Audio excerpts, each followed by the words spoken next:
On y est, ça y est, c'est la mi-saison de notre Ligue MPG, la Ligue des Poteaux, 7ème journée finie sur 14.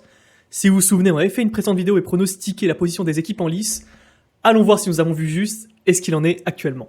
En 8ème position, nous avons le FC Relégation. Alors on l'avait placé un peu plus haut, 5ème en début de saison. Actuellement, il est dernier avec 6 points et il subit forcément la grosse méforme de l'Olympique Lyonnais. Lui qui avait beaucoup investi dessus, notamment avec Nuama, Lopez et surtout Lacazette.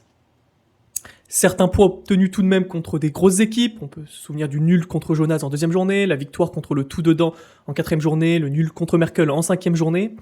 Mais bon, c'est insuffisant et il pointe aujourd'hui à la dernière place. Bref, ça s'annonce difficile, mais pas impossible pour lui. Il reste tout de même encore une grosse demi-saison à jouer. Et de toute façon, maintenant, c'est assez clair, le reste de sa saison est lié à celle de l'Olympique Lyonnais. Alors espérons pour lui que son club de cœur arrive à remonter la pente. Concernant les top joueurs du FC Relégation, on peut citer forcément Ludovic Blas, qui réalise tout de même une saison correcte à Rennes. Il marque un petit peu, pas au niveau que ce qu'on pouvait attendre, mais c'est tout de même très correct dans son équipe. Une bonne pioche, c'est bien sûr Lucas Chevalier. Son gardien de Lille lui empêche d'encaisser beaucoup de buts virtuels, du coup c'est très intéressant pour lui de l'avoir. Et ça peut-être sa lueur d'espoir, pour moi, reste Lacazette. Je pense qu'il devrait revenir en force dans la deuxième partie de saison et devrait au moins se mettre à marquer quelques buts. On passe tout de suite à la 7ème position, le FC Poutimdville qui pointe à 8 points. Alors, pas une énorme surprise, on l'avait classé également 7ème en début de saison. Je pense que ce qu'on peut constater, c'est forcément ce gros manque de force en attaque. On avait vu un gros manque de cadors, de vrais buteurs. Il y a eu aussi une grosse erreur de coaching lors de la 6ème journée. On se souvient de cette mise de Sotoka sur le banc, qui avait pourtant inscrit un doublé. Voilà, il a un effectif large, mais peut-être justement un peu trop juste en termes de niveau pour remonter. Néanmoins, tout est possible, il reste encore beaucoup de matchs à jouer, à voir tout de même ce qu'il pourra faire. Concernant le FC Poutinville, voici ses top joueurs. Savanier, bien sûr, qui marque avec Montpellier, qui reste toujours des bonnes performances en tant que capitaine. Del Castillo de Brest, toujours un mec solide et peut-être l'une de ses bonnes pioches. Mais peut-être son meilleur investissement, c'est bien sûr le Titi parisien Zaya Emery, qui reste la bonne affaire de son mercato, toujours très bien noté, titulaire indiscutable et qui commence à marquer des buts là sur ces dernières journées. Du coup, ça peut être totalement son arme un peu secrète, redoutable pour la suite de la saison. En 6ème position, toujours à 8 points, nous avons le FC Tout Dedans. Ah là là là là, quelle désillusion, lui qu'on avait pourtant pronostiqué premier, pointe actuellement à cette 6ème place. C'est très très sévère pour lui. Alors il avait fait un mercato très très ambitieux, mais également très serré, basé sur une très grosse attaque. On se souvient, investi sur les meilleurs attaquants de la dernière saison, Mbappé, Kalimundo, David, Ben Yedder. Et pourtant, ça ne passe pas. Raison néanmoins assez simple, grosse méforme de la quasi-totalité de ces attaquants, pourtant gros buteurs les saisons passées. Voilà, David, Ben Yedder, Kalimundo, ça ne marche pas. Reste Mbappé qui reste quand même buteur et sur une saison tout à fait correcte, mais ça ne suffit pas. Et ça montre peut-être toutes les failles de son mercato et de sa stratégie. Bref, tout est possible dans le foot et dans l'MPG, on le voit totalement ici. Les gros buteurs des années passées ne sont pas forcément les gros buteurs de la saison à venir. Concernant ses top joueurs, forcément en premier Mbappé, reste un bon buteur, le meilleur buteur forcément de la Ligue et de son équipe. Du coup, toujours très intéressant de l'avoir. Sa grosse bonne pioche, c'est Moussa Tamari de Montpellier qui réalise un énorme début de saison, qui marque, c'est son bon investissement et peut-être l'une de ses meilleures armes. Concernant un bon espoir qu'il a, c'est forcément Jonathan David, même s'il n'est pas très buteur et qu'il n'est plus d'ailleurs titulaire indiscutable à chaque fois. Je peux pas croire qu'il ne se relève pas en deuxième partie de saison. Il va marquer et je pense qu'il faut toujours avoir confiance en lui. En 5ème position, aussi à 8 points, on voit à quel point notre ligue est serrée, c'est le FC Trickle. What? L'une des grosses surprises également. On le voyait bien plus bas pour sa première saison MPG. On l'avait pronostiqué d'ailleurs dernier. Et au final, il nous surprend. Il nous surprend d'autant plus qu'il est à cette position en oubliant de faire son équipe une semaine sur 2. Mais au final, il est là et je pense qu'il a des raisons pour expliquer ça. D'abord, il a pris des joueurs au mercato sur lesquels personne n'avait misé, à tort ou à raison. Et il est en train de réaliser une très bonne saison avec son équipe. À voir jusqu'où il ira. Clairement pas une équipe à sous-estimer désormais. Je l'ai fait d'ailleurs. Le FC Merkel l'a fait et nous n'avons pu décrocher qu'un nul contre lui en deuxième journée. Du coup, le FC Trickle peut s'appuyer sur des top joueurs et son meilleur joueur reste forcément Golovin de Monaco qui réalise une superbe saison avec son équipe, un très très gros début de saison, buteur, l'un des meilleurs milieux de son équipe et forcément de la ligue, je dirais même. Du coup, voilà, très intéressant et super pour lui de l'avoir.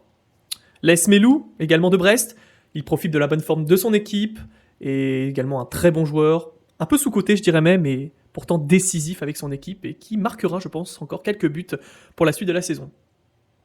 Enfin, l'une de ses bonnes recrues, bonnes pioches, et qui, je pense, marquera encore quelques buts, c'est bien sûr Zegrova de Lille. Il se révèle de plus en plus avec son équipe, devient un titulaire important, indiscutable, et forcément, également une bonne pioche de son équipe. Du coup, voilà, le FC Trickle, clairement pas à sous-estimer. Il peut même peut-être accrocher une 4ème place, voire même un podium, qui sait. En 4ème position, nous avons nous-mêmes le FC Merkel, avec 9 points, du coup. Très très proche des 5e, 6e et 7e. Du coup, voilà, forcément, grosse désillusion. De notre côté, on se voyait beaucoup plus haut, beaucoup plus fort, peut-être une première ou une 2e position, mais pourtant, voilà, nous pointons à la 4e, et c'est la magie du football. Les 2 grosses raisons principales, je trouve, qui viennent expliquer un peu cela, restent des blessures, forcément, et des absences répétées de beaucoup de joueurs. Pour commencer par lui, on va citer forcément Asensio de Paris, il se remet très difficilement de sa blessure, il n'a toujours pas rejoué depuis. On a eu Sarr de Marseille qui a tardé à revenir, et j'ai l'impression qu'il tarde à reprendre un rythme. On a eu un peu des blessures absence par intermittence également de Diakité, qui s'est blessé récemment. Maripane qui s'est blessé, qui fait son retour. Emega, Estupiñán, Niazice. Mais bon, j'ai bon espoir que pour la suite de la saison, on puisse enfin rassembler toutes nos troupes et aller au combat. La deuxième raison aussi qui pourrait expliquer ça, c'est forcément la méforme de nos attaquants, surtout de nos attaquants phares. Aubameyang et Wai ne performent pas à leur niveau souhaité. Voilà, les top joueurs du FC Merkel. Forcément, premier, je vais mettre mon gardien, Boulka, probablement le meilleur gardien de Ligue 1, je dirais, en termes de notes, mais également de performance. Il réalise un énorme début de saison. Il nous sauve de tellement de buts virtuels. C'est une super prise et forcément l'un de mes meilleurs joueurs. En deuxième, j'aurais mis Diakité qui s'est révélé buteur à 2 reprises, cadre de ma défense. Du coup, forcément un très gros joueur et forcément sa blessure récente nous met vraiment dans le mal et on espère qu'il nous revienne très très rapidement. Et forcément, en espoir de mon équipe, je mets Aubameyang. Je peux pas croire qu'il continue à ce niveau-là pendant le reste de la saison. Marseille a besoin de lui, Marseille a besoin d'un gros buteur. Le coach continue de lui faire confiance, et moi aussi. Alors, on va espérer que durant les prochaines journées, il puisse performer, et cette fois-ci, marquer. Voilà, nous arrivons enfin sur le podium. Et sur le podium, nous avons le Padbol FC, plus ou moins la place d'ailleurs qu'on avait anticipé pour lui, 3e au lieu de 4e. Il rentre sur le podium, égalité de points avec nous, mais à la différence de but. Voilà, l'équipe qu'on pourrait et qu'on surnommait également le PSG FC, tant il a de joueurs parisiens dans son effectif. Du coup, à chaque fois qu'on l'affronte, on serre les fesses pour que Paris fasse un mauvais match. Mais pour le moment, Paris ne se plante pas, et avoir misé sur le PSG fut super intelligent de sa part. Pour rappel, dans son effectif, on compte beaucoup de Parisiens, Hakimi, Ramos, Kolo Muani, Dembélé, Soler, Ruiz, Nuno Mendes, Lee Kang-in. Bref, si Paris maintient son état de forme et s'il continue à faire les bons choix de coaching, il peut aller très loin. Ses top joueurs, en premier, je mettrais forcément Hakimi. Alors, buteur déjà à plusieurs reprises. C'est probablement le meilleur défenseur latéral ou l'un des meilleurs de notre ligue, déjà 3 buts. Du coup, voilà, forcément, une excellente prise et forcément, je dirais peut-être même son meilleur joueur. En deuxième, je mettrais peut-être Angel Gomes de Lille. Pas un buteur, mais a toujours de très bons résultats, un cadre important de son milieu de terrain et forcément une bonne pioche de l'avoir dans son effectif. Et enfin, forcément aussi un très bon joueur et peut-être encore un meilleur espoir pour les journées à venir, le retour de Lee Kang-in. Il fait actuellement un super retour triomphant avec Paris, il a été décisif lors des dernières journées et il peut se révéler comme un atout indiscutable et décisif de son effectif. En deuxième place, nous avons Michel Jonas qui pointe à 13 points. Alors voilà, bien sûr que Michel Jonas est sur le podium, on est habitué à le voir là, surtout en début de saison. Tout roule pour lui et il a déjà creusé un petit écart avec le reste du peloton. On avait fait un pronostic assez proche, on l'avait mis 3e, du coup dans notre estimation de pré-saison. On reste encore malgré tout un peu dubitatif de le retrouver à une telle position. Ces joueurs marquent très peu de buts réels. Voilà, il est seulement 5e avec 7 buts réels. Même ce qui le renforce, ce sont peut-être justement ses buts virtuels. Il est premier en buts virtuels avec déjà 12 buts. Et du coup, c'est peut-être ça justement l'explication de bons joueurs avec d'assez bonnes notes pour percer les défenses adverses. À voir jusqu'où il pourra aller, mais en tout cas, il est confortablement installé en 2e position. Top joueur, en premier, je mettrais forcément son Todibo, cadre de sa défense, l'un des meilleurs défenseurs de notre ligue. Il est impérial, toujours très bien noté et titulaire indiscutable. En deuxième, je mettrai Ito de Reims. Il continue sa belle saison avec son équipe. Il marque, décisif, très bonne pioche. Et je pense que effectivement, c'est une grosse force de l'avoir. Et enfin, effectivement, alors j'hésitais parmi ces bons espoirs. Il y a Bayo qui a montré de très belles choses lors des dernières journées. Mais je vais rester sur mon choix de Balogun. Même s'il est un peu décevant, seulement 3 buts. Je pense qu'il reste tout de même un cadre de Monaco. Je pense qu'il va continuer de marquer. Et du coup, je pense que c'est effectivement une très bonne opération de l'avoir dans son équipe. Et enfin, en première position avec 14 points, une grosse surprise qu'on n'avait clairement pas vue, peut-être justement la plus grosse surprise, ce sont les Diables Rouges. Voilà, je l'avais mis beaucoup plus bas dans mon pronostic, on se souvient à la 6ème place. Mais voilà, je dois m'incliner, il réalise un fantastique début de saison. Effectif qui me paraissait, voire même qui me paraît encore un peu faible au premier abord, et qui pourtant ne cesse de m'étonner et surtout de performer. Très curieux de voir s'il pourra maintenir la cadence jusqu'au titre, mais pour le moment, il est bien parti, lui qui reste jusqu'au sur ses 3 dernières journées sans défaite. Du coup, ses top joueurs, alors en premier, je mettrais peut-être Ugarte. Ugarte, même s'il n'a pas toujours joué les derniers matchs avec Paris, il réalise quand même de super belles prestations, il est phénoménal, il est excellemment bien noté, et il pourra marquer facilement de beaux buts virtuels à la limite, et peut-être même de beaux buts réels. En deuxième place, André, une très bonne pioche, forcément un cadre de Lille, mais également se révèle désormais buteur à quelques reprises. Du coup, toujours intéressant de l'avoir dans son milieu de terrain, et je pense que c'est une très belle pioche pour les Diables Rouges.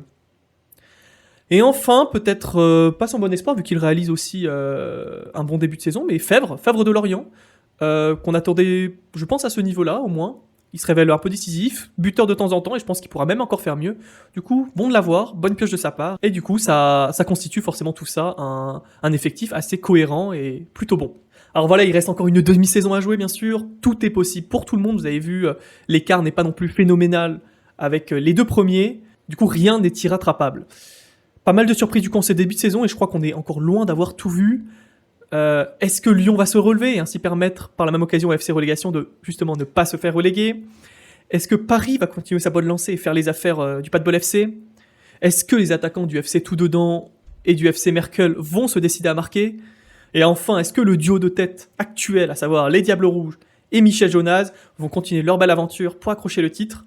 Tant de questions encore en suspens. Bref, cette deuxième moitié de saison s'annonce lourde de rebondissements, alors restez branchés pour suivre son dénouement. A très bientôt, ciao ciao.